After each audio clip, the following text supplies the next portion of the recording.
जो मैंने गणित किट का एक वीडियो बनाया था उसके अंतर्गत अलग अलग सामग्री के विषय में विस्तार से जानकारी देने के लिए कैसे उसका प्रयोग करना है तो आज मैं बताने वाला हूं आप लोगों को। तो सबसे पहले मैं बताने वाला हूं कि जो हम लोगों को मैंने पहले नंबर पर आप लोगों को बताया था कि जो हमको ठोस आकृतियां मिली, जो भी ठोस आकृतियां मिली हैं तो उनसे हम क्या गतिविधियां करा सकते हैं। तो देखिए, इसके लिए हमें क्या करना है कि ठोस जो भी आकृतियां हैं उनको हमने अपने पास में रख लेना है और बच्चों को इन सामग्रियों को प्रोवाइड कराना है अपने सामने और ये गतिविधि कराना है। तो आइए देखते हैं कि किस प्रकार से गतिविधि हम करा सकते हैं। बच्चों को जो हम सबसे पहले गतिविधि करा सकते हैं वो है ठोसों की खोज करना।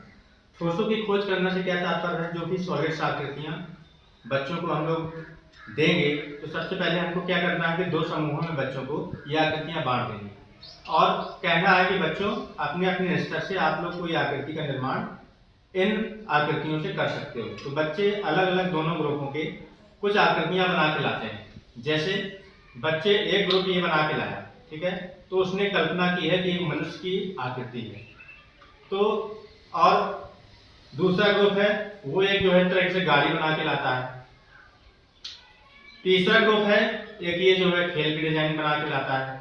तो इससे क्या सिद्ध होता है कि बच्चे अपनी कल्पनाशीलता में निपुण हैं और वो अपनी बातों को इन सॉलिड वस्तुओं में ला पा रहे हैं, अपनी समझ को सॉलिड वस्तुओं में डाल पा रहे हैं। तो अब करना क्या है कि इन बच्चों से हम क्या कर सकते हैं कि जो भी आकृति बना के लाए हैं तो उन बच्चों से उनको प्रेरित कर सकते हैं कि उसकी विशेषताएं बताइए अथवा वह आकृति कैसे बनाई है। इस बारे में बच्चों से हमें पूछना है, उनको प्रेरित करना है कि वो इस बात को सभी को बता पाए, चर्चा में भाग ले पाए। तो इससे उनका बौद्धिक विकास हो पाएगा और अधिगम क्षमता बढ़ पाएगी। तो अलग अलग हम जो भी आकृतियां बच्चे बनाकर लाते हैं उन पर चर्चा करवा सकते हैं। दोनों ग्रुपों में उनकी विशेषताएं या कैसे बने हैं इस बारे में चर्चा कर सकते हैं। कुल मिलाकर हमको सामुदायिक सहभागिता इन आकृतियों के माध्यम से हमको लानी है। अगली गतिविधि जो हम बच्चों को करा सकते हैं वह करा सकते हैं गतिविधि वर्गीकरण करना। तो वर्गीकरण कैसे बच्चों से करवाना है, तो सर्वप्रथम हम बच्चों को ये सामग्री बांट देनी है और उनसे कहना है कि आप अपने स्तर से एक जैसी सामग्री को एक साथ रखिए। तो वो बच्चे जब वर्गीकरण करके और सामग्रियां हमारे पास वर्गीकृत करके अलग अलग तरीके से जो है एक जैसी सामग्री वो हमारे पास लाते हैं तो हम बच्चों को समझा सकते हैं वर्गीकरण क्या होता है। उनसे हम बच्चों से पूछ सकते हैं कि वर्गीकरण में आपने एक ही जैसी वस्तुओं को क्यों रखा है। तो इस प्रकार हम बच्चों से अलग अलग वर्गीकरण करके और इन सामग्रियों के बारे में बता सकते हैं।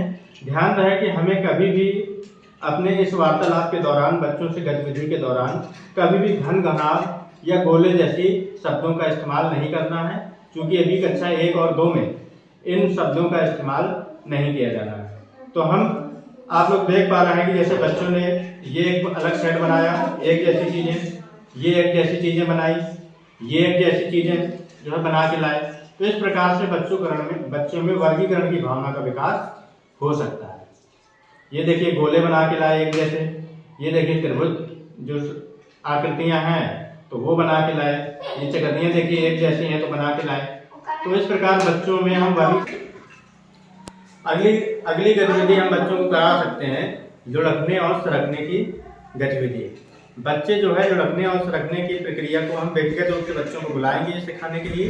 बच्चे मान लो बारी बारी से आते हैं तो वो देखते हैं कि कौन लुढ़क के जाती है, देखिए कौन लुढ़क के जा रहा है और कौन सरक के जा रही है, कौन सरक के जा रही है। अर्थात बच्चे जो है अलग अलग सामग्री को, कौन लुढ़क के सामग्री जाती है नीचे और कौन सरक के जाती है, तो इसका वर्गीकरण बच्चे कर सकते हैं। इस प्रकार इस वर्गीकरण से जो सरक के जाती हैं बच्चे वो एक साइड कर लेंगे, एक ग्रुप बना लेंगे, और जो लुढ़क के जाती हैं वो एक साइड बना लेंगे। तो इससे होगा क्या कि बच्चों को वर्गीकरण की समझ और लुढ़कने और सरकने वाली वस्तुओं की समझ आ जाएगी और बच्चों से हम कहेंगे कि परिवेश में ऐसी वस्तुओं को इकट्ठा करके वो इस गतिविधि का लाभ उठा सकते हैं। अगली गतिविधि हम बच्चों को करा सकते हैं वस्तु बनाना। हमको उसके लिए गतिविधि कराने के लिए क्या करना है, बच्चों को एक डायग्राम दे देना है जो इन आकृतियों से बन सकता है। जैसे बच्चों को हमने ये डायग्राम दिया और कहेंगे आप इन सामग्रियों का ठोस आकृतियों का प्रयोग करके इस डायग्राम को बनाइए। बच्चे बहुत देर प्रयास करने के बाद हो सकता है इस प्रकार का डायग्राम आपको बना के दे देंगे। ये हमारे विद्यालय के बच्चों ने ही बनाया है, मैंने अभी एक्टिविटी करवाई थी। तो अब इस बारे में हम ये क्या है, रेल के इंजन के जैसा लगता है या बस के जैसा लगता है, किस किस प्रकार की आकृतियों का इसमें इस्तेमाल किया गया है, वर्गीकरण की अवधारणा भी इसमें आ जाएगी। तो इस प्रकार हम वस्तुओं के चित्र बच्चों से बनवा सकते हैं और इस गतिविधि को पूरा करा सकते हैं। शिक्षक साथियों, आशा है कि मेरे द्वारा बताए गए जो भी गतिविधियां हैं मेरे द्वारा बताई गई हैं तो वह आप लोगों को जरूर उपयोग में आ सकेंगी। और अगर ये वीडियो आप लोगों को आपके कार्य में, आपके शिक्षण कार्य में मदद करता है तो प्लीज मेरे चैनल को सब्सक्राइब कर दीजिए और वीडियो को लाइक कर दीजिए।